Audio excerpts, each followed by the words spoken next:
연준이 금리를 인상할 때 올해 내내 됐던 패턴이 뭐냐면 연준 같은 쫄보가 금리를 그렇게 세게 올릴 리가 없어라는 기대들 되게 많이 하고 있거든요. 예. 금리 세게 못 올려 이제 이런 생각을 하는데 그런 기대를 갖다 완전히 깨버리면서 추가로 금리를 갖다가 확 끌어올리잖아요.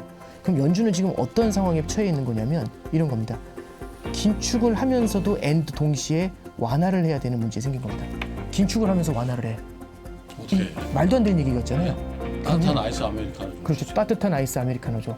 그러면 따뜻한 아이스 아메리카노를 만드는 방법은 한 잔을 두 잔으로 나누면 됩니다. 차가운 거 하나, 뜨거운 거 하나 이렇게 만들 수 있잖아요. 그럼 이 소설처럼 들리시겠지만 그럼 어떻게 되냐면 지금의 금리 인상 프로그램을 쪼개버리면 됩니다. 여러 개로. 네, 3프로TV 시청자 여러분 그리고 요즘은 3프로TV 앱으로 많이 들으시죠? 팟캐스트 청취자 여러분 그리고 전국에서 또 지구촌 곳곳에서 3프로TV 정말 사랑해주시는 우리 투자자 여러분, 오늘은 신가대하 시간으로 여러분 만나 뵙게 됐는데요.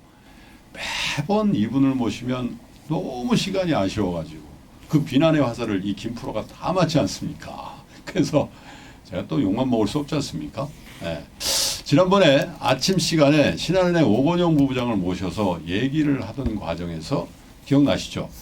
야, 이게 환율이 원달러 환율도 달러 인덱스도 있고 뭔가 시그널을 보내는 것 같은데 하다가 장이 시작하는 것 같아서 멈췄거든요. 그래서 하는 저도 또 준비해온 오건영 부부장은 뭔가 찝찝해서 오늘 다시 소환령을 발동시켰습니다. 신한은행의 오건영 부부장 모시죠. 어서 오세요. 네, 안녕하십니까. 네. 고맙습니다. 아닙니다. 근데 네. 매번 그 아침 시간에 네네. 아주 아쉬웠어요. 네네. 그래서 오늘은 네네. 조금 주말 시간이니까 네네. 여유 있게 좀 가보도록 하겠습니다. 환율 얘기를 좀 이어가 볼 텐데 네네네. 그때 우리 만난 이후로도 환율이 훨씬 많이 빠져가지고 네, 그렇습니다.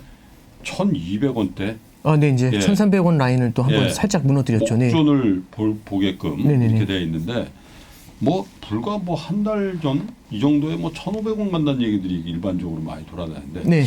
왜 이렇게 급전직하 떨어지는 거예요? 네, 이제 뭐 여러 가지 이유들이 있겠지만 일단 한번 제가 그래서 환율 쪽 말씀드릴 때 네. 틀을 하나 놓고 좀 해보죠. 예. 이제 펀더멘탈을 먼저 좀 보는 네. 겁니다. 차트를 한번 잠깐 보시죠. 네. 여기 차트를 보시면 미국 기준금리하고 달러원 환율을 볼 수가 있습니다. 네. 기준금리가 빨간색 라인이고요. 달러원 환율이 파란색 라인이거든요. 여기서 이제 좀 확인하실 수 있는 게 올해 초부터 환율이 움직이는 겁니다. 올해 초에 환율이 달러당 한 1,200원 정도에 시작을 했거든요. 그렇죠. 그러면서 환율이 계속 올랐습니다. 근데 이 환율의 추세들을 잠깐 보시면 네. 이거 제가 한번 선을 한번 그어 볼게요. 요렇게 약간 선이 하나씩 그어지지 않습니까? 그러네요. 마치 그죠? 네. 근데 그 선이 뭐하고 비슷하냐면 기준금리 인상선하고 되게 비슷하지 않나요? 평행이 되네요. 네, 같이 평행인 것처럼. 네. 그래서 3월 달에 기준금리가 여기서 0.25% 인상이 처음 시작이 돼요. 여기서 0.5를 인상을 했고 자이언트 스텝이죠. 75bp씩 이렇게 이제 인상하는 걸 볼 수 있습니다. 그러면 첫 번째는요. 기준금리 인상에 굉장히 민감하게 반응한다는 걸 한눈에 봐도 알 수가 있습니다. 그렇겠죠. 근데 이제 두 번째 어떤 걸 좀 보실 필요가 있냐면 기준금리 인상이 나타났을 때보다 실제 금리가 좀 먼저 뛰어오르죠. 기준금리 인상이 되기 전에 먼저 뛰어오르죠. 네. 인상이 되기 전에 먼저 뛰어오르죠. 인상이 되기 전에 먼저 뛰어오르죠. 환율이 그렇죠. 그런데 이게 또 하나 신기한 게 뭐냐면 막상 인상이 되면 내려오죠. 인상이 되면 주저앉죠. 인상이 되면 별로 움직이질 않죠. 이제 이런 모습들을 좀 보이는 거죠. 그러니까 좀 신기하다 이제 이런 생각을 할 수 있는 어쨌든 겁니다. 뭔가 그렇죠. 패턴이 있군요. 그렇죠. 그럼 첫 번째는요. 연동된다라는 게 첫 번째가 될 수가 있고요. 그다음에 우리 두 번째 볼 수 있는 거는 선반영이라는 게 일어난다는 걸 볼 수가 있는데 네. 어떤 부분이 선반영이 되냐면 연준이 금리를 인상할 때 올해 내내 됐던 패턴이 뭐냐면 연준 같은 쫄보가 금리를 그렇게 세게 올릴 리가 없어라는 기대들 되게 많이 하고 있거든요. 네. 금리 세게 못 올려 이제 이런 생각을 하는데 그런 기대를 갖다 완전히 깨버리면서 추가로 금리를 갖다가 확 끌어올리잖아요.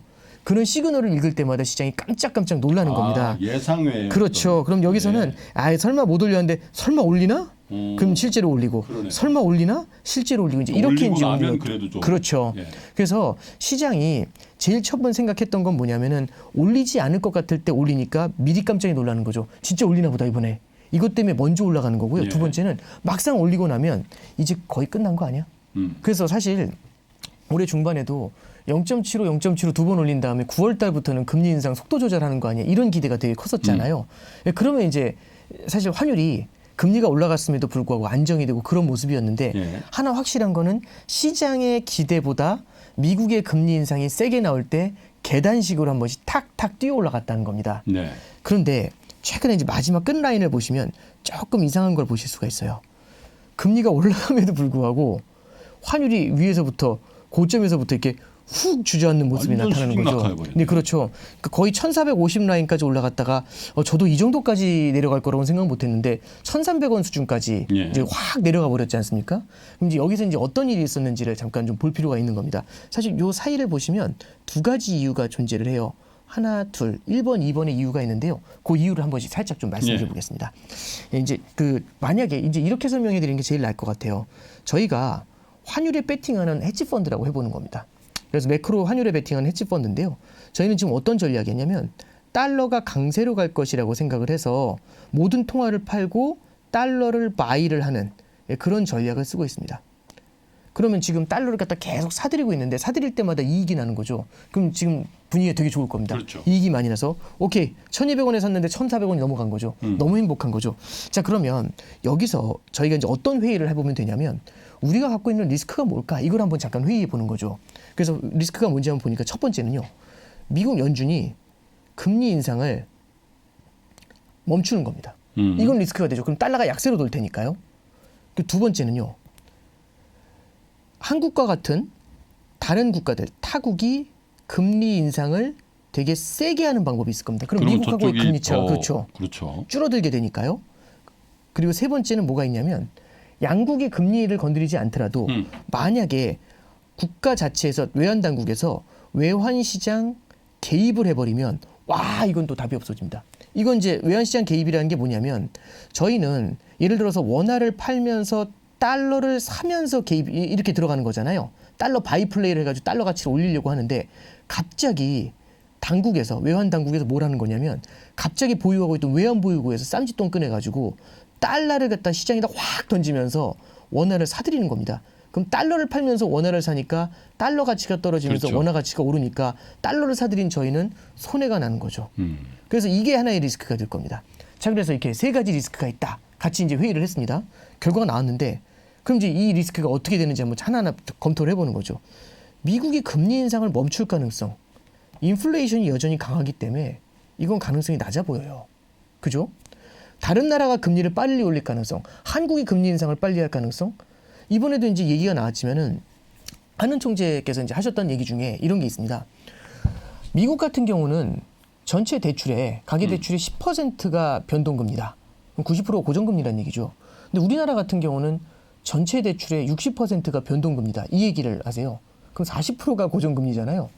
그럼 금리 인상에 변동이 취약하겠습니까? 고정이 취약하겠습니까?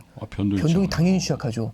그래서 우리나라가 변동이 많지 않습니까? 그래서 우리나라의 50bp 금리 인상은 미국의 75bp 금리 인상의 효과를 충격을 넘을 수도 있다. 이제 이 표현을 씁니다. 저는 이거 절대적으로 동의합니다. 저도요. 네, 그 얘기는 뭐냐면 다른 나라가 미국만큼 금리 인상하기가 쉽지 않다는 겁니다.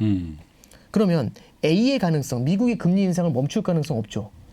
타국이 금리 인상, 그래서 한국 같은 곳에서 금리 인상을 미국만큼 세게 할 가능성 별로 없죠. 그럼 이 두 개를 내려놓고 가는 겁니다. 그럼 세 번째가 남죠. 외환시장에 개입할 가능성, 요거는 사실은 이제 굉장히 발목 잡는 케이스가 되는 건데 이게 매년 반기마다 11월 달에는 미국에서 뭘 발표하냐면 반기 환율 보고서를 발표해요. 이 환율 보고서에서는 뭘 얘기하냐면 시장 원리에 입각해서 가격이 결정되는 걸 좋아하는 미국 재무부가 외환 시장에 개입을 했던 국가들을 뭐라고 하냐면 환율 조작국이라고 얘기를 해가지고요. 각종 규제를 가하게 됩니다. 그렇죠. 우리도 항상 그렇죠. 예비 리스트에 들어가잖아요. 네, 그렇죠. 그러면 관찰국. 예, 10월, 11월 정도 되면은 당연히 이 환율 보고서에 대한 긴장감이 커지지 않겠습니까? 그렇죠. 그러면 이것 때문에 아무래도 다른 나라들 눈치를 봐야 되니까 외환 시장에 개입하기가 굉장히 어려워지는 겁니다. 자, 그러면 이제 헤지 펀드 입장에서 한번 생각해 보죠. 리스크가 없습니다. 미국 금리 인상 멈출 가능성 없고요. 그 다음에 다른 나라의 금리 인상이 세게 나올 가능성 별로 없습니다. 외환 시장 개입도 할 수가 없죠. 그럼 손발을 다 묶인 겁니다. 그럼 이러면 리스크가 없는 거지 않습니까? 그렇죠. 그러면 돌격 앞으로죠. 그럼 거침없이 하이킥을 하면 거침없이 하이킥이 쿡쿡쿡쿡 이렇게 환율이 올라가는 겁니다. 아까 보셨던 것처럼. 근데 얘기가 이제 바뀌기 시작을 하죠.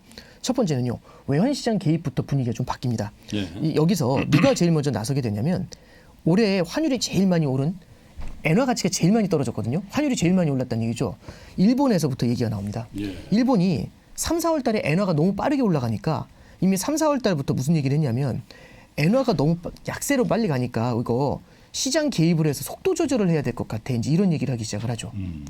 그러면서 5월 달에도 이 얘기를 하고 6월 달에도 얘기하다가 7월 달에 혹시 기억나실지 모르겠는데 옐런 재무장관이 아시아 지역을 순방을 해요. 그렇죠. 그래서 이제 일본에도 가고 우리나라에도 와서 우리나라에서 이제 통화 수합 얘기하고 막 그랬었잖아요. 좀 마곡도 가시고 뭐 그랬었잖아요. 그때 7월 달에 옐런 재무장관이 일본을 방문했을 때 일본에서 얘기하는 거죠. 우리 외환시장 개입하게 해줘요. 이 얘기를 했죠. 이때 당시 옐런 재무장관의 반응이 뭐였냐면 시장 원리대로 합시다. 이렇게 얘기하고 끝냈대요. 그 얘기는 이제 됐다 이 얘기인 거죠. 시니컬한 거죠. 동일한 그렇죠. 네, 그러니까 이제 사실상 이게 좀 쉽지 않은 겁니다. 그래서 9월 달에 어떤 일이 있었냐면 9월 달에 엔화가 달러당 145엔을 넘어가요. 이게 너무 엔화 약세 속도가 빠르니까 일본에서 에라 모르겠다고 해가지고 9월 아마 23일이었을 겁니다. 일본이 외환시장에 개입을 해요. 일본이 외환시장에 확 개입을 해가지고 달러를 갖다가 막 팔고 엔화를 막 사들입니다. 그랬더니 145엔까지 올라갔던 환율이 한순간에 138엔으로 무너집니다. 근데 이제 이때 당시에 미국에서 뭐라고 할까 했더니 미국이 뭐 잘 모르겠는데 보고받은 게 없는데 이제 이렇게 얘기를 했죠. 그러니까 여기까지도 이제 미온적인 겁니다. 그러면 헤지펀드 입장에서는 이런 얘기들이 이제 되게 눈에 귀에 거슬리겠죠. 괜찮나? 괜찮나? 근데 별거 없다 이렇게 생각을 하니까 어떠냐면 오케이 계속 고 이러면서 엔화가 138엔까지 떨어졌다가 또 뛰어 올라가기 시작을 합니다. 그러면서 이제 152엔까지 올라가는데 이게 이제 10월 중순이 되고요. 10월 중순에 뭐가 있었냐면 G20 재무장관 회담이 있었습니다. 근데 이 G20 재무장관 회담이 되게 중요했던 게 이 G20 재무장관 회담에서 일본이 뭐라고 얘기를 하냐면 우리 G20 재무장관 회담에 가가지고 엔화 약세를 갖다가 외환시장 개입할 수 있는 거로 허용을 받아오겠다. 이제 이런 얘기를 하게 되죠. 네. 자, 그래서 여기까지가 일단 스토리라인입니다. 잠깐 기사를 하나 보고 가시죠. 네. 여기 보시면 4월달 올해 4월달 기사입니다. 일본의 재무상이 옐런과 회담 소식에 엔화 강세가 나타났다. 이 재무상이 엔화에 외환시장 개입해 볼게요라는 얘기를 옐런 재무장관한테 해보고 싶었던 거죠. 네. 이때 나가리 난 겁니다. 두 번째는 기록적인 렌저 미의 협조 개입 카드 꺼내들까라는 말이 6월 30일 날 나왔는데 이때도 무산이 됐죠. 7월 달에 옐런 재무장관이 방문했을 때 엔저 인정하지만 통화 개입 안 돼요. 엔화가 약세인 건 아는데 통화 개입하지 마. 이 얘기를 한 거고요. 9월 달에는 일본이 환시에 개입했다고 말씀드렸지 않습니까? 에라 모르겠다 하고. 근데 동참하지 않았다고 아주 애매모호했었어요. 그죠? 그러면서 이제 10월 달에 일본 재무상이 이 얘기하는 거죠. G20 회의에서 G20 재무장관 회의 때 외환시장 개입에 대해서 한번 얘기해 볼 계획이다. 이렇게 얘기를 하고 일본으로 이제 그게 떠난 겁니다. 예. 차트를 보시면 이 달러엔 환율 추이가 나옵니다. 달러엔 환율 추이를 보시면 무언가 개입이 들어올 것 같으면 잠시 소강 상태였다가 별거 없고 나면 전진. 엔화 약세죠. 위로 올라간다는 얘기는 엔화가 약세죠. 소강 상태에서 전진. 소강 상태에서 전진 이렇게 되는데 이게 그 유명한 9월 23일 개입했던 날입니다. 개입했다가 잠시 주춤하다가 별거 없네 한 다음에 쭉 밀어 올렸죠. 이때가 이제 G20 재무장관 회담이 있었던 그때입니다. 근데 이 G20 재무장관 회담이 되게 중요한 게 이때 10월 달에 있었던 G20 재무장관 회담에서요. 두 가지 단어가 회자가 돼요. 첫 번째는 스필오버라는 단어가 있고요. 두 번째는 스필백이라는 단어가 회자가 됩니다. 이게 아마 이제 지난번에 제가 나왔었던 말씀을 드렸던 건데요. 스필오버라고 하는 건 뭐냐면은 미국의 금리 인상이 다른 나라에 충격을 주는 것들, 넘쳐 흘러서 충격을 주는 걸 스필오버라고 얘기를 하죠. 그러면 스필오버 때문에 다른 나라들이 죽겠다고 해가지고 G20 재무장관 회담에서 우리 죽겠다, 우리 살려달라. 금리도 오르고 강달러 때문에 강달러가 되면은 달러 부채가 많은 신흥국들은 이 빚 부담이 그냥 앉은 자리에서 늘어나게 되죠. 강달러 때문에 죽겠다고 얘기 막 다 운 거죠. 근데 여기에 대해서 딱 한마디 할 수 있습니다. 그거는 너네 얘기고 미국은 전혀 상관없잖아. 그렇죠. 이 생각은 그래서 스필오버만 바라보면 미국이 다른 나라 생각하면서 지금 금리 인상 멈출 때냐 그런 얘기가 나와요. 근데 문제가 뭐냐면 더 무서운 게 바로 스필백입니다. 스필백은 뭐냐면 스필백은 이렇게 미국이 금리를 올려서 충격이 왔는데 이 충격이 되돌아가지고 미국을 갖다가 흔들어 버리는 케이스가 스필백이라고 합니다. 돌아와서. 그럼 어떤 케이스가 이제 스필백에서 나타날 수가 있냐면 첫 번째는 미국 같은 경우는 다국적 기업들이 많죠. 그리고 수출 기업들도 많을 겁니다. 그렇죠. 근데 달러가 너무 강하면 이런 기업들의 피해가 굉장히 커질 수가 있고 신흥국이 만약에 도산하거나 붕괴가 된다면 그쪽에다 투자를 했었던 미국 기업들 역시 마찬가지로 고스란히 피해를 떠안게 되죠. 그렇죠. 전 세계가 지금 대차대조표가 다 맞물려 있습니다. 이런 걸 생각했었을 때는 미국 기업들한테도 피해가 간다라는 게 스필백의 대표적인 케이스가 되고요. 두 번째는 뭐가 있냐면 요건 이제 몇 차례 말씀을 드려서 이제 대부분 다 아실 텐데 이게 외환 시장에 개입을 해야 되지 않습니까? 달러가 너무 강해지니까. 네. 그럼 외환 시장에 개입을 하려면 다들 이 외환 보유고가 우리나라 같은 경우는 4천억 달러가 넘는데 이거를 전부 다 캐시로 갖고 있는 게 아니라 달러 캐시로 갖고 있는 게 아니라 미국 국채를 갖고 있거든요. 그럼 이 미국 국채를 갖다가 매각을 해서 캐시로 만든 다음에 이걸로 외환 시장에 던져야겠죠. 그러면 미국 국채를 갖다가 개입을 해야 되니까 미국 국채를 팔아야 될 겁니다. 그렇죠. 그럼 미국 국채 가격이 떨어지면서 미국 국채 금리가 뛰어 올라가는 문제가 생기죠. 미국이 지금 국채 결국에는 채권 부담이 부채 부담이 되게 큽니다. 이런 상태에서 금리가 더 뛰어 올라가게 되면은 이런 케이스는 미국 경제에도 발목을 잡는 문제가 생기죠. 그래서 미국에서도 얘기가 나오는 거는 결국에 이렇게 나오는 겁니다. 이번 G20 재무장관 회담에서 본격적으로 회자가 된 건 이게 지금의 강달러가 미국만의 문제, 다른 나라만의 문제가 아니라 미국을 뒤통수를 때릴 수 있어. 이제 이런 얘기가 역풍이 분다는 그렇죠. 거죠. 역풍이 분다. 이제 이렇게 표현을 할 수가 있겠죠. 이런 데 대한 얘기가 나옵니다. 그래서 이게 이제 G20 재무장관 회담에서 본격적으로 논의가 되는데 그 내용을 어디서 힌트를 얻을 수 있냐면 하는 이제 이창용 총재가 거기 참여를 했지 않습니까? 총재 코멘트를 잠깐 보시면 요걸 한번 잠깐 보시죠.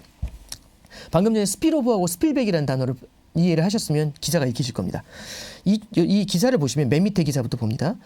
회의에 참석한 후에 기자들에게 급격한 금리 인상에 따른 강달러가 다른 국가들의 경제에 부정적인 영향을 미치는 스필오버가 이번 총회의 주요 논의 주제였다라는 거죠. 그럼 이번 총회에는 당연히 미국도 들어있겠죠. 그렇죠. 옐런도 있을 것이고 파월도 있을 것이고 브레이너드도 있을 겁니다. 그래서 여러 미팅에서 제롬 파월 연준 의장이 미국 자체 인플레이션이 높아 당분간 물가 안정을 위해 계속 금리 올리는 추세를 가져가야 된다. 너무 조급하게 추세를 멈추면 오히려 비용이 클 수 있다는 것을 명확히 하면서도 라는 얘기가 나오죠. 그런 정책이 미치는 여러 스필오버, 부작용도 유심히 보고 있다. 이 얘기죠. 자, 그럼 이전에는 그럼 우리하고는 상관없어. 라고 일관적으로 생각했던 파월이 스필오버가 무언가 문제를 만들 수 있다는 걸 유심히 살펴보고 있다는 얘기를 한 거죠. 그럼 무언가 이때 이미 변화가 생기는 겁니다. 그러면 스필백하고 스필오버를 말씀드렸지 않습니까? 그래서 이제 이창용 총재 코멘트가 이렇게 나와요. 뭐라고 얘기하시냐면 이게 미국의 금리 인상이 다른 나라에 대한 미국의 배려가 부족한 게 아니냐는 평가가 있는데 중앙은행의 통화 정책은 기본적으로 자국에 포커스를 맞춘다. 미국이 글로벌 리더라고는 하지만 자국 문제가 더 중요하기 때문에 금리 인상 하지 말라고 다른 나라가 요구할 수는 없다. 그런데라고 하죠. 뭐라고 얘기하냐면 다만 과거 경험을 통해 봤을 때 미국 자체도 해외에 미치는 스필오버와 그로 인해서 나타나는 스필백은 고려할 것이다 라고 얘기하는 거죠. 이미 여기서 약간 힌트를 주신 겁니다. 그러니까 뭐냐면 10월 16일 날 G20 재무장관 회담에서 스필오버하고 스필백이 이미 G20 재무장관 회담 때 논의가 됐다는 얘기죠. 그죠? 그리고 논의가 되면서 요 밑에 그다음에 이제 또 의미심장한 얘기를 하시는데 이때 당시 환율이 1,400원 정도 됐어요. 무슨 얘기가 나왔냐면 한국에 해외 투자자가 많다.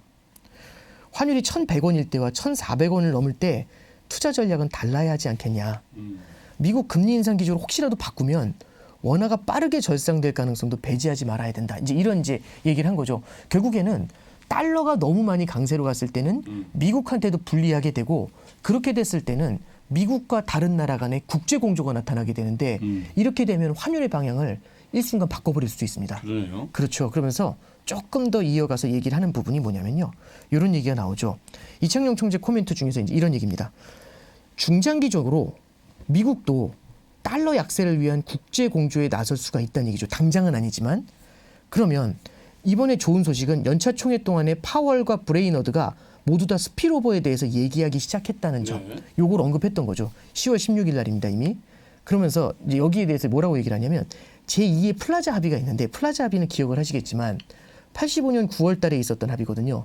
이때 일본 엔화가요. 1달러에 250엔 했습니다. 근데 플라자 합의를 거치면서 1달러에 120엔으로 바뀌거든요. 그러니까 엔화가 2배 절 상이 된 거죠. 그러니까 달러가 그만큼 2배 절 하가 된 거죠. 불과 2, 3개월 만에 그렇게 바뀌게 됩니다. 그러니까 엄청난 속도거든요. 그러면 제2의 플라자 합의라는 게 뭐냐면 어렵게 생각하지 마시고요. 달러 약세를 위한 국제 공조 가능성이 있는 거 아니냐고 이제 포진 소장이라는 사람이 이창용 총재한테 질문을 해요. 거기에 대한 답이 뭐냐면 달러의 지나친 강세는 특히 상당 기간 지속될 경우 미국에도 좋지 않다. 어느 정도 시간이 지나면 국제 공조가 필요해질 수 있다. Some degree of international cooperation이라는 단어가 나오죠. 이게 굉장히 중요한 역할을 합니다. 이게 들어오게 됐을 때는 과거 추세를 봐도 항상 그 환율의 방향성을 바꾸는 그런 모습들이 좀 나타나곤 했었어요. 그래서 국제 공조에 대한 힌트가 나타나게 되는데요. 이 이후에 바로 이제 어떤 일이 벌어지냐면 일본이 바로 10월 그 재무장관 회담 끝난 다음에 얼마 지나지 않아 가지고 달러당 1달러에 152엔까지 치솟았거든요. 여기 외환 시장에 개입을 해가지고 이걸 145엔으로 한 방에 눌러버립니다. 9월인가요? 이제 9월 달에 한번 개입을 했고 11월 달에 개입을 했는데 잠깐 보시죠 차트를. 여기 보시면 일본 엔화 환율 추이가 나와 있지 않습니까? 일본 엔화 환율 추이를 보시면은 죄송합니다. 일본 엔화 환율 추이를 보시면 여기 이제 제가 표시를 두 개를 해놨는데 처음에 나와 있는 동그라미 요게 9월 달에 개입을 했는데 이 이후에는 너무 소극적인 태도를 보였던 거죠 미국이. 다시 올라가요? 그때 다시 밀어 올리죠. 진격 별거 없구나 진격 헤지펀드가. 근데 두 번째는 확 맞아버린 거죠. 그러면서 으악 하면서 흔들리는데 이때부터 무슨 얘기가 나오냐면 속도 조절 얘기가 나옵니다. 그러면서 그 유명한 월스트리트 저널의 닉이라는 기자가 속도 조절에 대한 기사가 나오게 되죠. 그러면서 여기서부터 이제 방향이 조금 바뀌게 되는 겁니다. 자, 그럼 다시 돌아와서 우리는 뭘 볼 수가 있냐면 앞에 제가 말씀드렸죠. 헤지펀드 입장에서는 세 가지 리스크가 있습니다. 첫 번째 리스크는 뭐냐면 미국 금리 인상에 대한 리스크가 있겠죠. 두 번째는 다른 나라가 미국 금리 인상을 포기할 리스크가 있고 다른 나라가 금리 인상을 세게 할 리스크가 있고 세 번째는 외환시장 개입을 강하게 들어올 가능성이 있잖아요. 이 세 가지가 두려운 건데 이게 다 안 될 거라고 생각을 했지 않습니까? 근데 뭐부터 일단 들어오는 거냐면 외환시장 개입부터 들어오기 시작을 하는 겁니다. 그러면 일본이 외환시장에 개입을 했으면 이게 10월 말에 개입을 했으면 11월 달 환율 보고서에 영향을 줬을 거지 않습니까? 오늘이 이제 11월 말인데 이미 환율 보고서 나왔겠죠. 환율 보고서 얘기 잠깐 기사 읽어드릴게요. 뭐라고 나오냐면 이렇게 나옵니다. 미국 재무부 환율 보고서입니다. 결과를 보시면 미국 재무부가 환율 보고서를 발표했는데요. 뭐라고 얘기하냐면 각국의 외환시장 개입이 세계 경제 여건상 정당화될 수 있다는 입장을 밝혔다라고 얘기하는 거죠. 이른바 킹달러 현상으로 한국을 비롯한 주요 교역대사국에 물가 상승이 나타나고 있는 만큼 이를 잠재우기 위한 제한적인 수준의 개입은 용인하겠다는 취지다. 이제 이렇게 나오죠. 그러면서 옐런 재무장관이 하는 얘기를 잠깐 보시면 세 번째 문단에 나옵니다. 뭐라고 나오냐면 이런 얘기하는 거죠. 특정 상황에서는 개발도상국과 신흥국이 세계 경제 역풍에 접근하는 다양한 접근 방식이 정당할 수 있다는 점을 재무부가 인지하고 있다 얘기하는 거죠. 인정할게요 이 얘기죠. 그래서 뭐라고 하냐면 구체적으로 두 나라를 예를 들어요. 한국은 지난 6월까지 4개분기 동안 350억 달러의 외환을 순매도하면서 원화 가치를 끌어올리려 했다. 이거 개입했다는 걸 알고 있는 거잖아요. 다만 한국은 외환시장 개입을 공표하고 발전된 제도를 갖고 있다. 그래서 예외적인 상황으로만 제한해야 되지만 그래도 개입을 용인한다라고 얘기한 거죠. 그리고 밑에 뭐라고 얘기하냐면 일본 정부도 24년 만에 엔화 매수에 나서서 개입을 했는데 이것도 인정합니다라는 얘기를 해준 겁니다. 자, 그러면 영원히 한 건 아니니까. 예, 그렇죠. 그러니까 결국엔 뭐냐면 이런 거죠.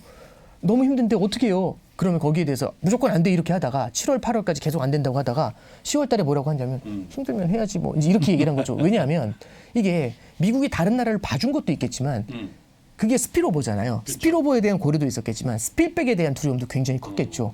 예, 그러면서 이때부터 외환시장의 분위기가 되게 크게 바뀌게 됩니다. 그런 다음에 이렇게 그러면 잠깐 다시 돌아오죠. 다시 돌아오면 방금 전에 말씀드린 것처럼 세 가지 리스크가 있는데 외환시장에 대한 개입은 언제든지 리스크가 될 수 있는 거잖아요.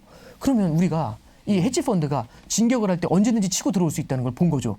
그럼 깜짝 놀라는 겁니다. 외환시장에 막 개입이 쏟아지고 있으니까 달러 매도가 막 쏟아지는 거죠. 그러면 으악 하고 이제 환율이 밀리기 시작을 합니다. 근데 거기 뭐가 터지냐면 11월 중순에 미국 CPI가 7.7로 발표가 돼요.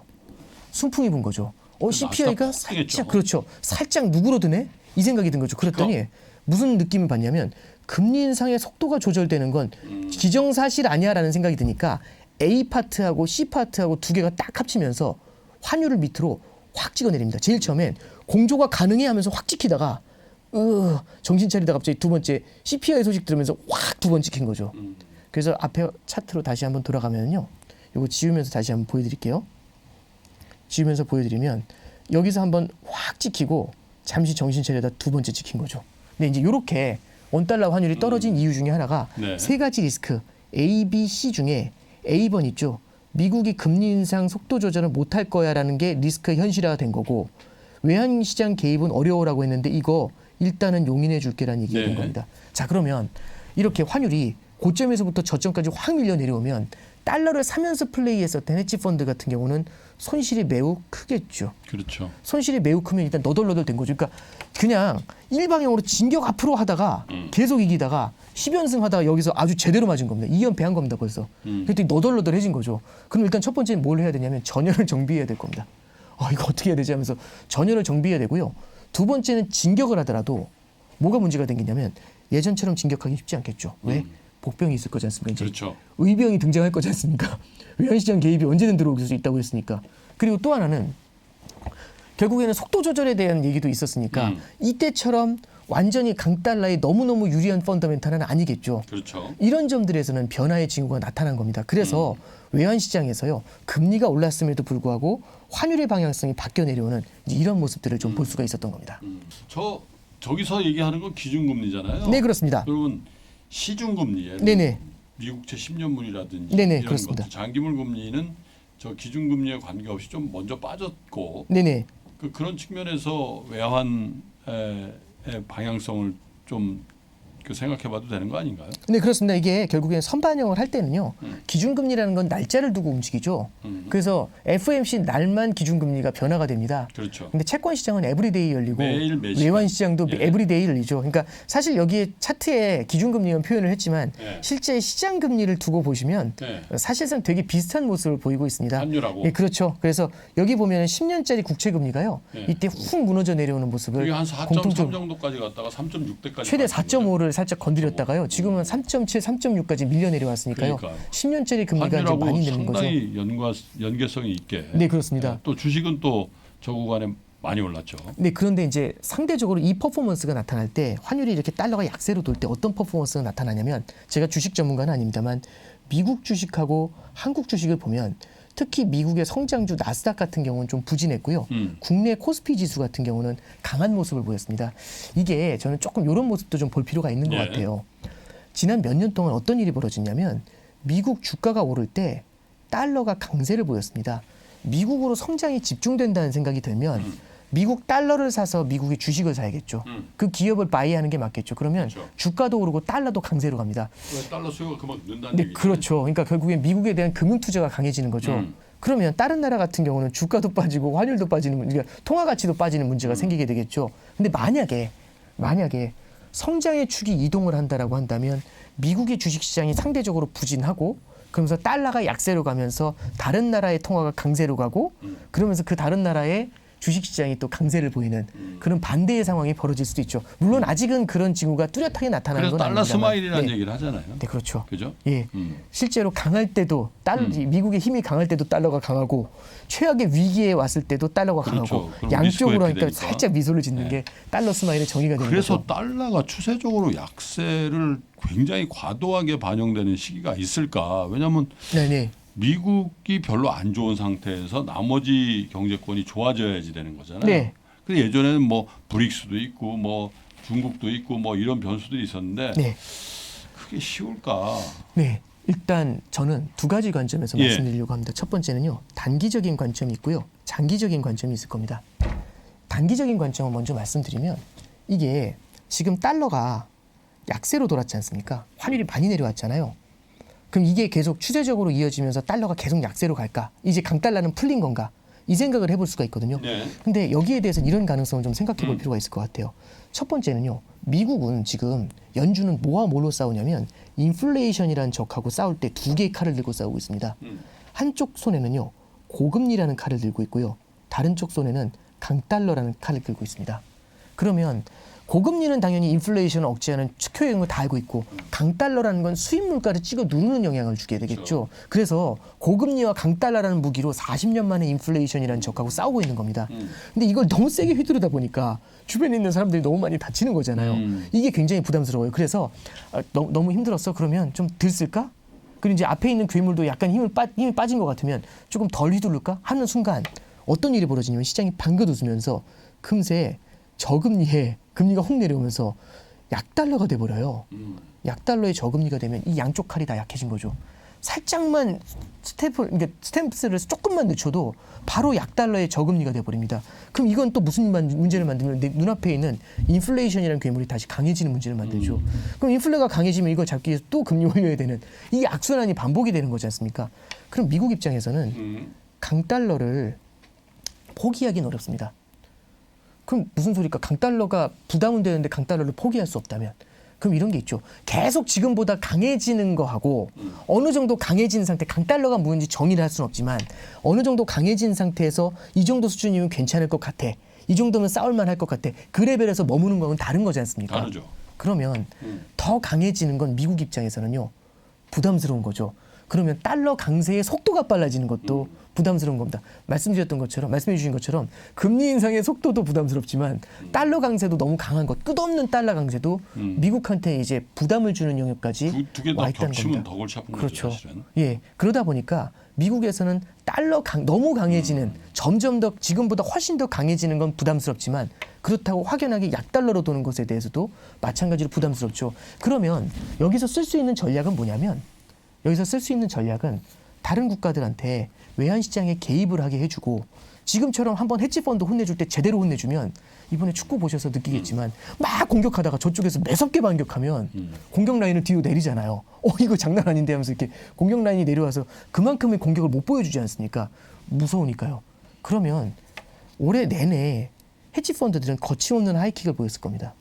이런 게 놔두면 그냥 쏠림이 생기거든요. 이러면 1,500, 1,600 갑니다. 근데 여기 라인에서 마지노선 그어놓고서 한번 제대로 때렸던 거죠. 확 밀렸지 않습니까? 그럼 너덜너덜해졌으면 다음번에 진격할 때 느낌이 어떨까요? 여기서 뭐 나올 거 있대. 그러면 강달러의 속도가 확연히 조절이 되게 될 겁니다. 그렇죠. 예, 그러면 이렇게 말씀드릴 수 있겠죠. 펀더멘탈리는 미국의 금리가 높으니까요. 펀더멘탈리는 아직까지는 강달러의 요인이 남아있지만 진격의 속도는 분명히 느릴 것 같다. 이제 이렇게 정리를 할 수가 있을 것 같습니다. 네. 네. 자, 근데 요즘에 네. 이런 얘기 많이 하더라고요. 뭐 한동안 오래됐어요, 사실. 네네. 예전에 제가 대학교 들어갔을 때 네. 삼저 현상이 있었거든요. 네. 지금 80년대. 죄송합니다. 얘기하다 보니까 죄송합니다. 86년도, 네네. 87년도니까 네네. 벌써 30몇 년 된 얘기인데, 그죠? 네네네. 근데 지금은 삼고라고 그래요. 네. 고환율, 고물가, 고금리. 그죠? 네. 근데 지금 이제 환율 얘기를 하셨고 금리에 대한 얘기를 조금 섞어 주셨는데 요즘 물가 얘기는 사실 좀 덜 나오는데 네네. 진짜 물가와 금리 이거 이제 완전 피크하다고 이제 걱정 안 해도 되는 건지에 대한 왜냐면 이게 잔불이 남아 있으면 또 언제 툭 네? 네. 그죠? 이 불의 어떤 이 화력이 다시 세질 수도 있는 거고 네네. 어떻게 보고 계세요? 이게 저는 중요한 내년을 바라볼 때 제일 중요한 게 결국에는 이제 고환율에 대해서는 말씀을 드린 거지 않습니까? 그렇죠. 강달러에 대해서는. 네. 근데 이제 결국에는 금리 자체가 지금 높은 게 상당히 이제 좀 부담이 되는 건데요. 레벨이. 예, 그렇죠. 그러면 잠깐 다시 한번 보시죠. 저는 연준이 인플레이션과 전쟁을 할 때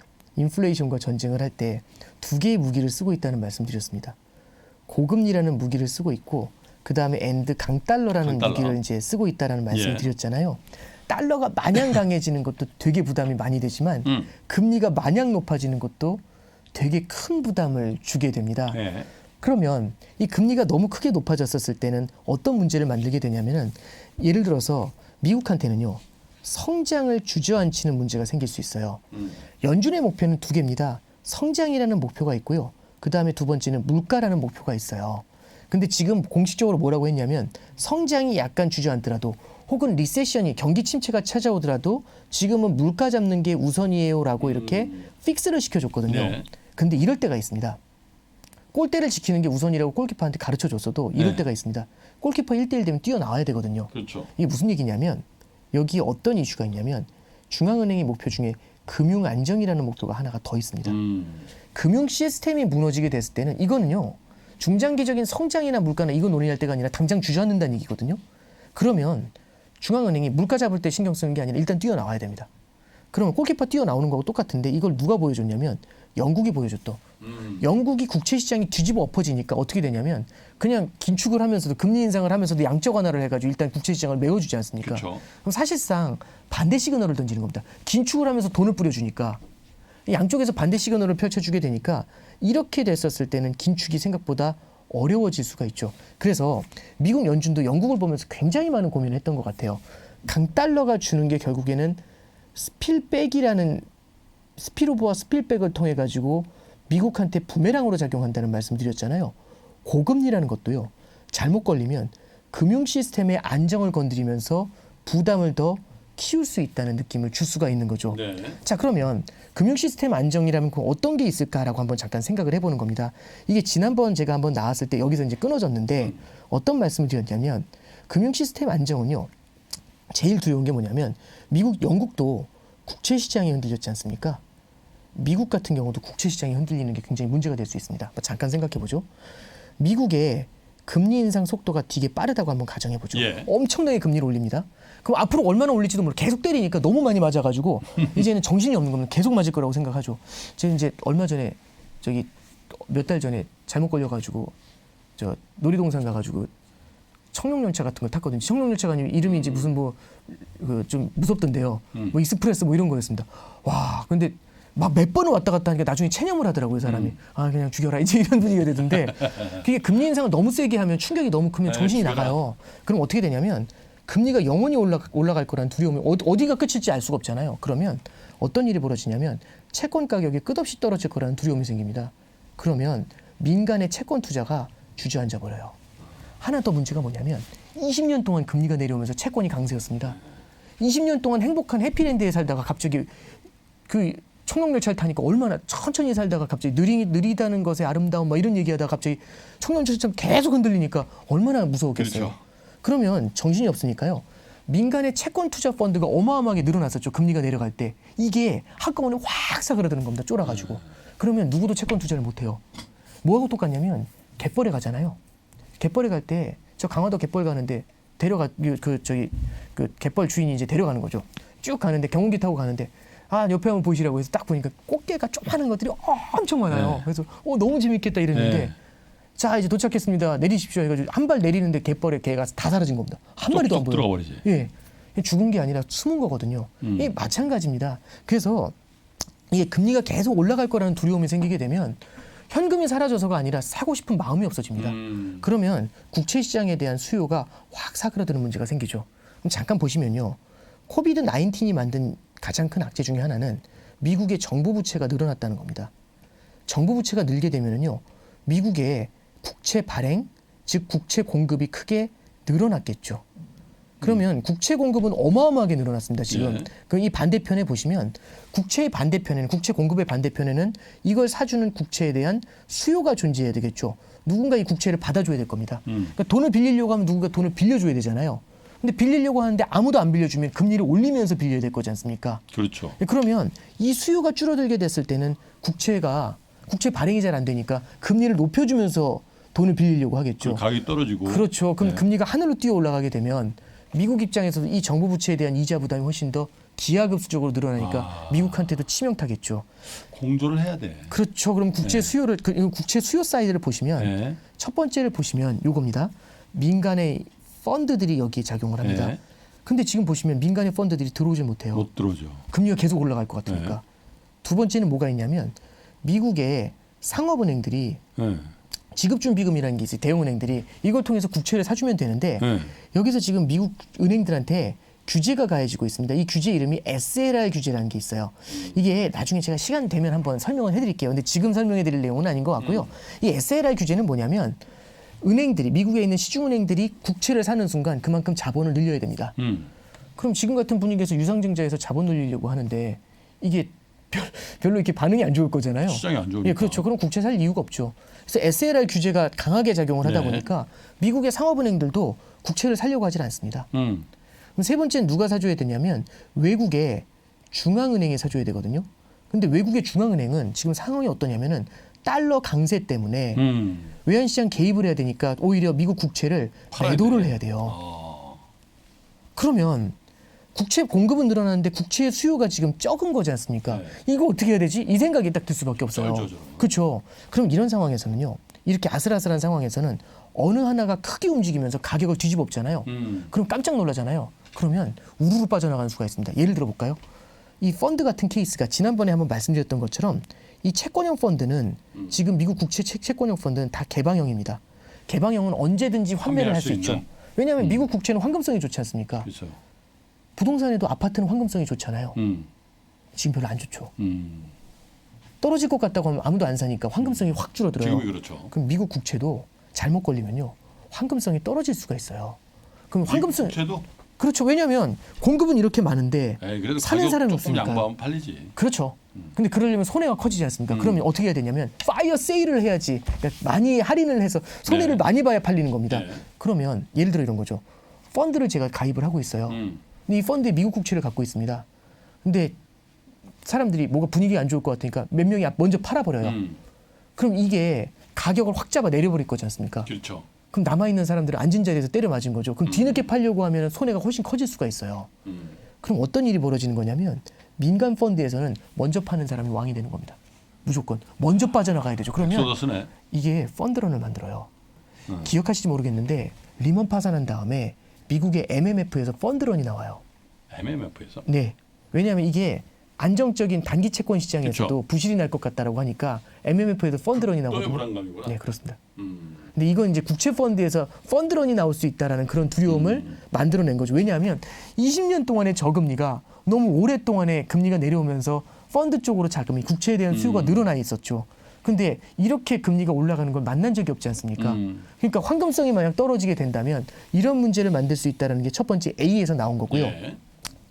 그다음 이제 두 번째는 만약 미국의 상업은행들이라든지 아니면 다른 나라의 중앙은행들도 이런 것들을 갖다가 정리를 하면서 들어올 수가 있겠죠. 이런 것들이 굉장히 두려운 겁니다. 그럼 미국 입장에서는 지금 어떤 거냐면 물가하고는 싸워야 되는데 인플레이션과는 전쟁을 해야 되는데 그러려면 금리를 올려야 되는데 금리를 올리면 이런 점에서 문제가 생겨요. 하나씩 빠구가 생기는 거죠. 그럼 어떻게 해야 되지? 그럼 일단 금리 인상 기조를 뒤집어 엎을 수는 없지 않습니까? 그래서 옐런이 하는 얘기는 이거죠. 공급을 갖다가 바이백을 하겠다는 얘기를 합니다. 이게 뭐냐면 그냥 공급을 좀 줄이겠다는 얘기죠. 기존에 공급한 거 되사가지고 공급 물량을 좀 줄여놓을게요라고 하는데 이거 2000년에서 2002년 사이에 한 적이 있습니다. 근데 큰 효과는 보지 못했어요. 금액이 크진 않아요. 이게 우리나라도 마찬가지로 절대적으로 시장을 막 뒤집어 엎을 정도의 금액은 아니지 않습니까? 이제 두 번째는 그럼 어떤 방법을 쓸 수 있냐면 첫 번째는 이겁니다. 민간 펀드한테 이런 규제를 할 수 있죠. 먼저 빠져나가는 애한테 이익을 주는 것들 있죠. 이런 것들에 대한 규제를 가할 수 있습니다. 그러니까 환매 신청을 하면 받을 때 시간이 걸린다든지 그렇죠. 이런 제도적인 장치를 마련할 수 있고요. 두 번째는 미국의 상업은행들한테 SLR 규제를 완화해 줄 수는 있습니다. 근데 이것도 지금 논의는 되고 있는 것 같아요. 그리고 세 번째는 외국의 중앙은행들을 위해 가지고 뭘 해줄 수가 있냐면 외국의 중앙은행들한테 강달러에 대한 부담을 낮춰줄 수는 있겠죠. 그래서 어떻게? 아까 전에 말씀드렸던 것처럼 외환시장 개입을 용인한다든지 아니면 이제 금리 인상 속도를 조절해 이런 얘기들을 해줄 수가 있겠죠. 근데 딱 들어보시면 어디까지나 이제 미봉책처럼 보이잖아요. 이게 전부를 설명할 수는 없는 거지 않습니까? 그럼 무언가 근원을 갖다가 해결하는 무언가가 필요할 거예요. 그럼 근원이 무엇일까에 대해서 생각을 해보면 결국에는 금리를 올리는 게 너무 부담스럽다 보니까 아무도 국채를 사려고 하지 않으면서 생기는 문제인 거거든요. 그러니까 근원이 거기서부터 시작하는 겁니다. 그러면 결국에는 금리 인상을 하는 게 제일 큰 부담인 거예요. 그럼 연준은 어떤 상황인 거냐면 금리 인상을 하지 않으면 인플레이션한테 혼날 것 같고 금리 인상을 하면은 결국에는 방금 전에 말씀드린 것처럼 금융 시스템 안정 그쵸. 여기서의 부담을 갖다가 크게 키울 수가 있는 거죠. 그럼 연준은 지금 어떤 상황에 처해 있는 거냐면 이런 겁니다. 긴축을 하면서도 동시에 완화를 해야 되는 문제 생긴 겁니다. 긴축을 하면서 완화를 해. 어떻게 해? 말도 안 되는 얘기였잖아요. 따뜻한 아이스 아메리카노 좀 그렇죠. 주세요. 따뜻한 아이스 아메리카노죠. 그렇죠. 그러면 따뜻한 아이스 아메리카노를 만드는 방법은 한 잔을 두 잔으로 나누면 됩니다. 차가운 거 하나, 뜨거운 거 하나 이렇게 만들 수 있지 않습니까? 그래서 얼음 넣는다 그렇죠. 이거지? 그렇죠. 이 소설처럼 들리시겠지만 그럼 어떻게 되냐면 지금의 금리 인상 프로그램을 쪼개버리면 됩니다. 여러 개로. 쪼개볼까요? 네. 이렇게 쪼갭니다. 파월 의장이 지난 11월 달 FOMC에서 세 가지를 얘기합니다. 금리 인상은 세 가지 이슈가 있다. 첫 번째는 how fast, 얼마나 빨리 올리냐. 두 번째는 how high, 얼마나 높게 올리냐. 세 번째는 how long, 높아진 상태에서 얼마나 오래 가냐. 이 세 가지로 쪼개버려요. fast, high, long. long. 세 가지로. 그러니까 이건 얼마나 높은 금리를 지속할래, 얼마나 높게 올릴래, 최종 금리가. 그 다음에 얼마나 빨리 올릴래. 이 세 가지죠. 그래서 파월 의장이 뭐라고 하냐면 점차 고점에, 금리의 고점에 다가올수록 우리는 how fast에 대한 비중을 줄일 겁니다라고 얘기하는 거죠. 그래서 이제 어제도 나온 얘기지만, 며칠 전에 나온 얘기지만 파월 의장이 그 얘기를 한 거죠. 뭐라고 했냐면 이제 속도 조절은 기정사실화 시킨 거죠. 그럼 속도 조절을 하는 순간 이거는 적어도 이 섹터는 완화적으로 바꾼 거지 않습니까? 근데 그 다음에 뭐라고 하냐면 최종 금리는 지난 9월 달에 얘기한 것보다 높을 겁니다. 이 얘기 하나. 두 번째로 고금리가 꽤 오랫동안, 오랜 기간 유지될 수 있을 겁니다. 이렇게 얘기한 거죠. 그러면 이 두 개를 보면 긴축이에요. 근데 요걸 보면 완화죠. 근데 잠깐 생각해 보시면 사람이 좀 그런 것 같아요. 그러니까 뭐 법은 멀리 있고 주먹은 가까이 있다. 뭐 이런 얘기도 있는 것처럼 무슨 얘기냐면 그러면 당장 사람들이 부담스러워하는 건 빠르게 올라가는 게 무섭잖아요. 당장 닥쳐 있는 건 내일 0.175가 올라가느냐 안 하느냐가 이게 제일 무서운 그렇죠. 거죠. 아니 이제 하우롱은 내년에 고민할 문제인 거고요. 얼마나 높게 올라갈지도 사실 내년에 고민할 문제인 거고 당장 속도가 줄어드는 게 문제잖아요. 그러면 당장은 사람들이 어디에 초점을 맞출까라는 거죠. 눈앞에 있는 속도 조절에 맞출까, 저 멀리 있는 고점, 언제 올지도 모르는 그 고점과 거기서 오래 유지한다는 그거에 초점을 맞출까, 이 생각을 하는 거죠.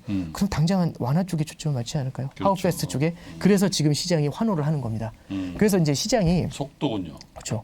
속도 조절이죠. 근데 이제 파월이 연준도 상당히 고민을 많이 한 것 같아요. 어떤 부분들이 고민이 되는 거냐면 이런 이슈가 있습니다. 잠깐 보시면요. 이런 거죠. 연준의 고민 중에 하나가 연준은 사실 지금 되게 늦었다는 얘기를 쓰지 않습니까? 그래서 연준에서는요. 하도 급하니까 포워드 가이던스라는 걸 써요. 앞장서서 금리를 올릴 거라는 걸 안내를 해줘요. 그래서 옛날에는 금리 올릴 겁니다. 이렇게 얘기하거든요. 그럼 이제 그린스펀 같은 사람 금리 올릴 겁니다. 이러면 물어봐요. 얼마나 올릴까요? 몰라요.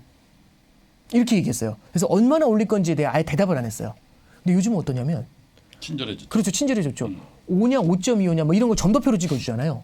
그리고 하는 총재께서도 얼마 전에 3.5에서 몇 명, 3.75에서 몇 명, 저는 금통에서 처음 본 것 같아요.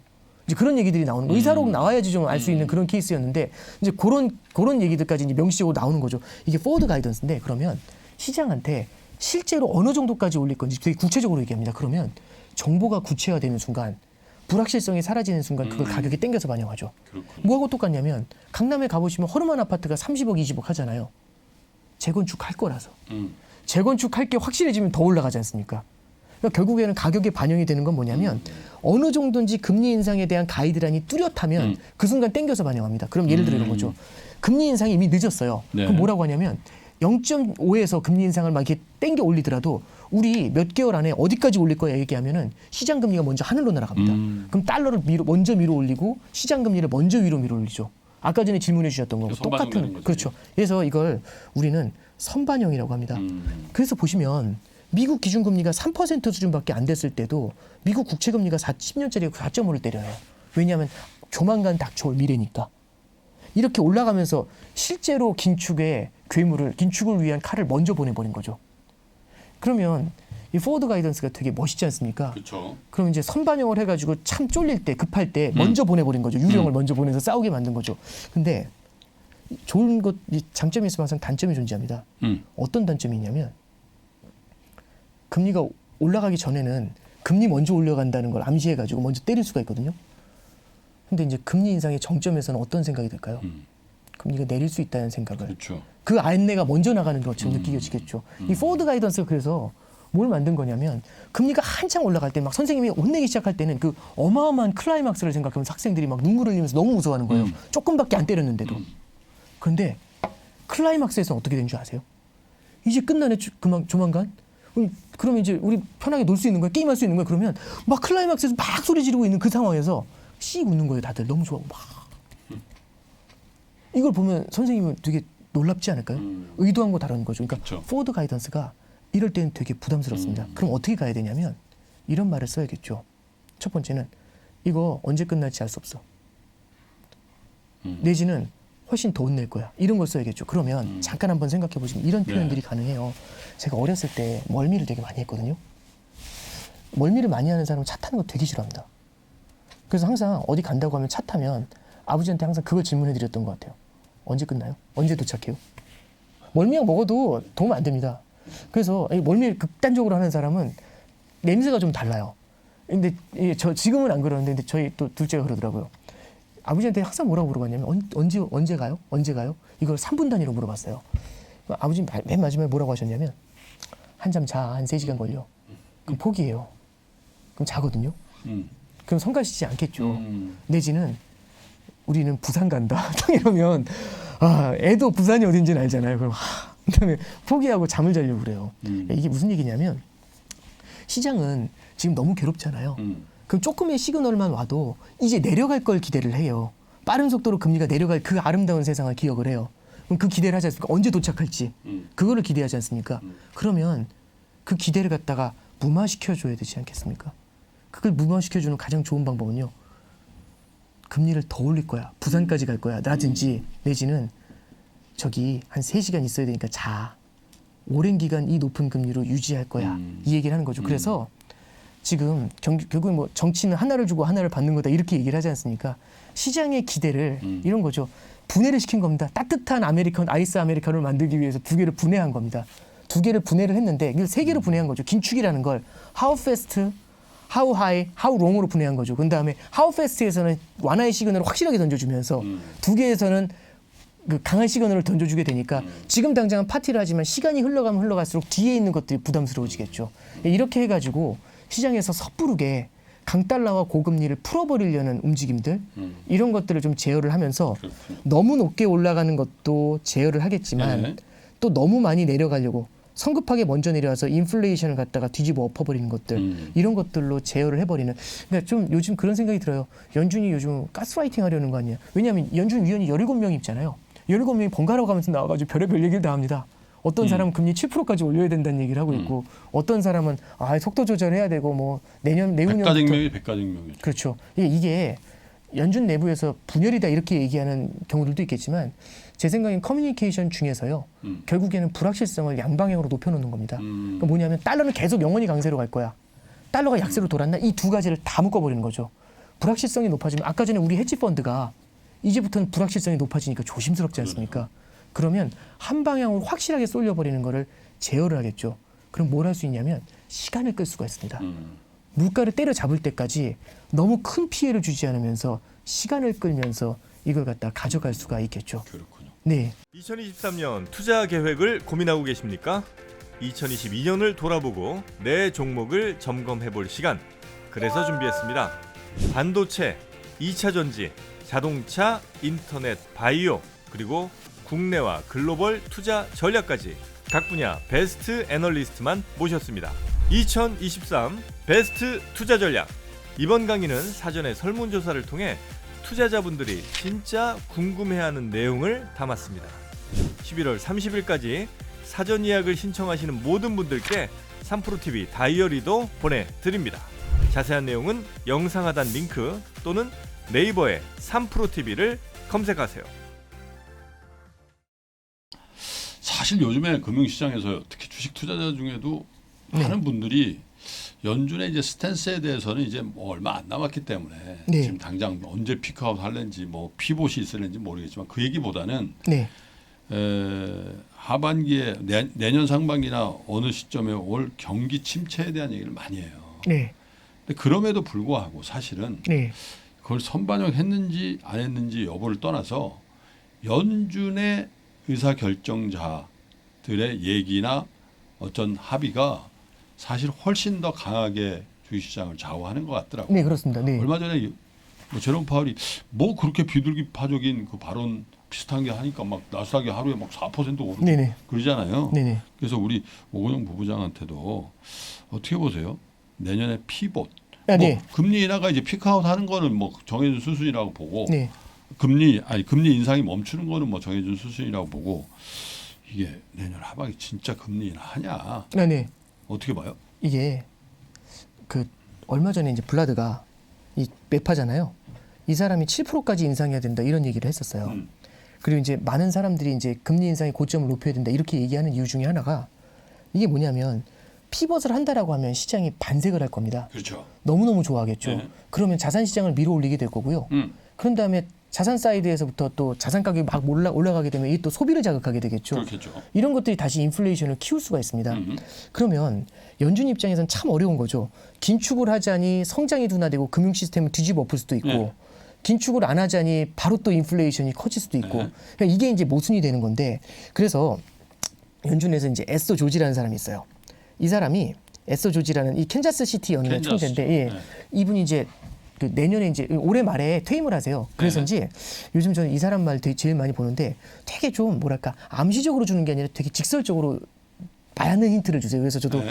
이분 얘기를 되게 많이 참고를 하는데 이분 얘기가 이제 하나 있습니다. 뭐라고 나오냐면 이런 얘기를 해요. 우리가 긴축을 강하게 하는 건 맞다. 근데 긴축을 강하게 하는데 긴축을 강하게 하는 과정에서 문제가 생기는 게 뭐냐면 앞서 말씀드렸던 금융 안정 같은 문제가 생기게 되면 예. 긴축을 제대로 할 수가 없다는 얘기죠. 그렇죠. 그러니까 제대로 긴축을 하려면 금융 시스템이 뒤집어지는 이런 문제는 만들면 안 된다. 네. 그런 얘기를 하는 거죠. 그럼 이 얘기는 뭐냐면 자산 시장에 극단의 변동성을 높이는 건 안 된다는 얘기를 하고 있는 거죠. 네. 그럼 자산 시장의 변동성을 높이지 않으려면 금리 인상의 속도를 조절하는 건 필수가 됩니다. 네. 그러니까 이런 거죠.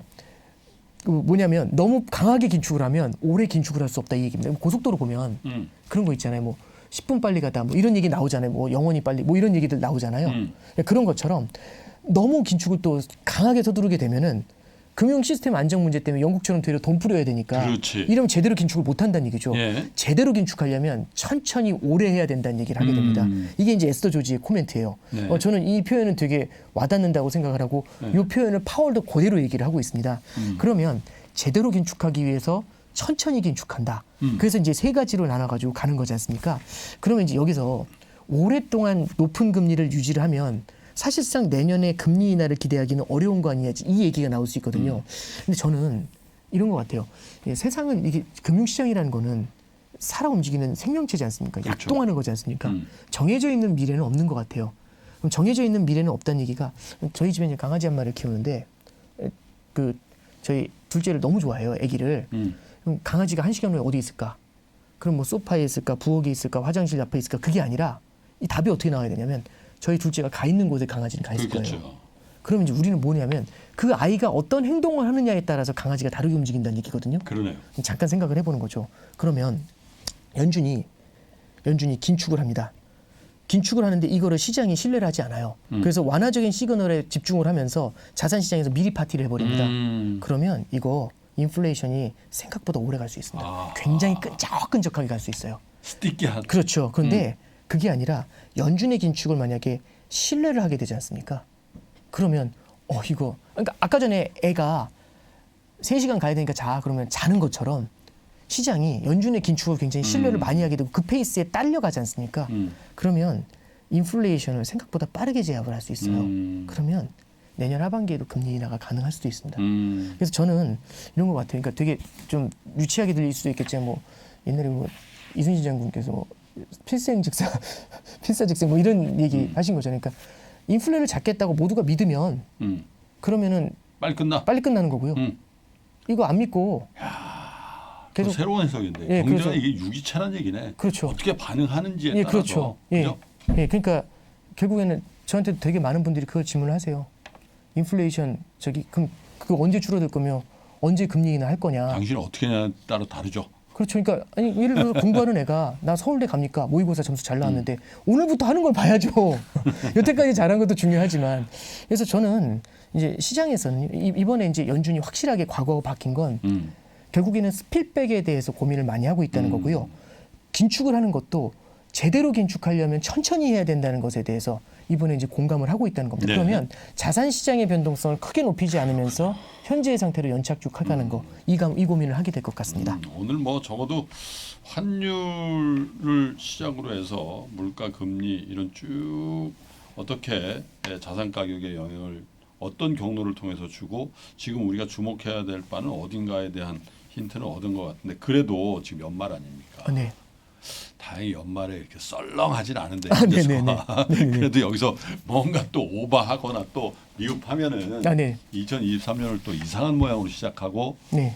또 불안해진다고요. 네. 그래서 연말 연시에 이런 상황을 반영했을 때 우리 투자자 여러분들이 네. 매크로 측면에서 좀 염두에 두고 요거 조심하셔야 됩니다. 네. 그런 거 몇 가지. 네. 일단 첫 번째는 맥점을 좀 짚어주세요. 첫 번째는요. 그러니까 결국에는 뭐 외환위기다, 금융위기다 이 정도의 극단의 비관론은 경계를 할 필요가 있고요. 네. 그렇다고 이제 전고점 간다. 이제 이런 극단의 또 낙관론 이런 것들에 대해서는 마찬가지로 좀 경계를 할 필요가 있습니다. 그래서 결론은 첫 번째는 쏠림을 경계하자. 쏠림. 예, 그게 저는 하나가 좀 중요할 것 같고요. 쏠리지 마라. 예, 두 번째는 저는 요즘 되게 고민하고 있는 이게 저 답을 내린 건 아닙니다만 네. 요즘 미국 내에서도 제일 많이 논의가 되고 있는 게 이번에 인플레이션이 구조적인 거냐 아니면 일시적인 거냐 이걸 고민을 하고 있어요. 그러니까 이 인플레이션이 하나의 순환적인 거라면 이 인플레이션이 나타난 이유는 과도한 부양책 때문이다. 그렇죠. 그럼 과도한 부양책을 긴축을 통해서 다 빨아들이면 문제가 해결되는 거 아니냐. 네. 이제 이런 해석이 첫 번째는 가능할 수가 있어요. 네. 근데 만약에 이 문제가 구조적인 인플레이션이라면 얘기가 달라질 수 있습니다. 달라지죠. 그러니까 예를 들어 이런 거죠. 저한테 이제 이런 질문하세요.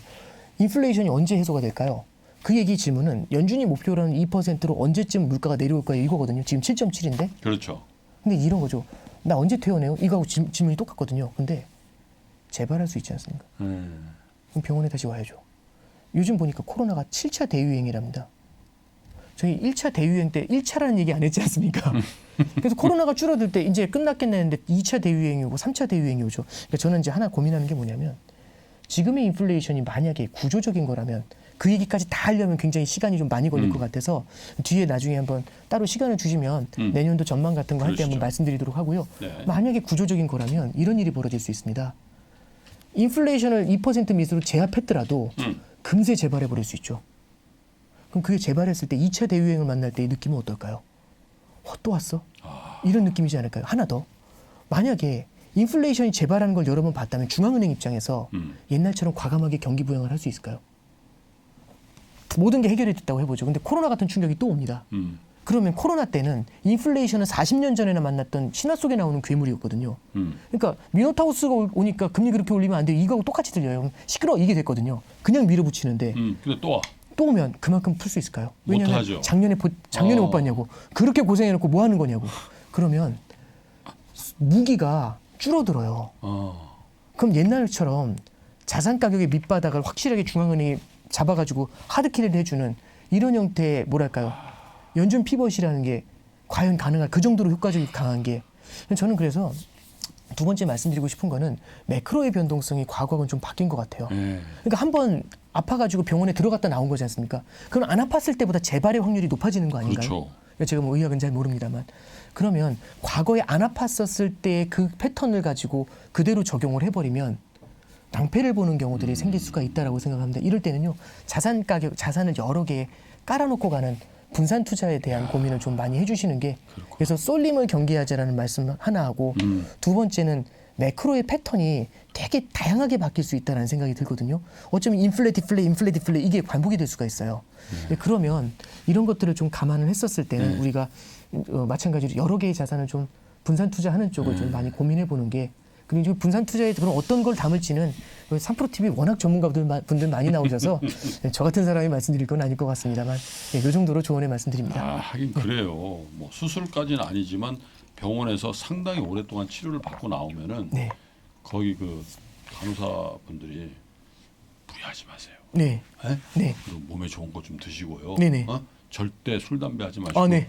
그리고 친구들이 저기 높은 산 가자 그럴 때도 조금은 참으세요. 네. 이러는데 자기 나오면서 또 뭔가 회방감 느끼면 뭔가 할 수 있을 것 같거든. 네. 확 무리하다가 네. 다시 병원에 가야 되는. 네. 그런 저는 그걸 좀 상황이 될 수 있다. 주의해야 되지 않나 싶습니다. 알겠습니다. 자, 확실히 오건영 부부장하고는 이렇게 녹화를 통해서 좀 여유 있게 또 평상시에 준비해온 것들을 좀 차근하게 풀어보니까 정말 뭐 평상시에도 귀에 쏙쏙 들어옵니다만은 오늘 같은 경우가 훨씬 더 전달에 있어서도 훨씬 효율적이지 않은가 그런 생각이 들어서 저희 특기를 한번 또 살려볼까요? 한 달에 2번씩 녹화를 요즘은 이제 할 때 공격을 하셔가지고 고민하고 있습니다. 알겠습니다. 여기 녹화 끝나고 또 우리가 또 막전 마크가 또 있거든요. 제가 또 오은영 부부장 연말 지나면서 또 금융시장의 컨디션을 봐가면서 또 모시도록 그렇게 하겠습니다. 오 부부장님 고맙습니다. 네, 감사합니다. 자, 저는 다음번 신가대하 때 더 좋은 컨텐츠와 게스트와 함께 다시 오겠습니다. 끝까지 시청해 주신 여러분 고맙습니다.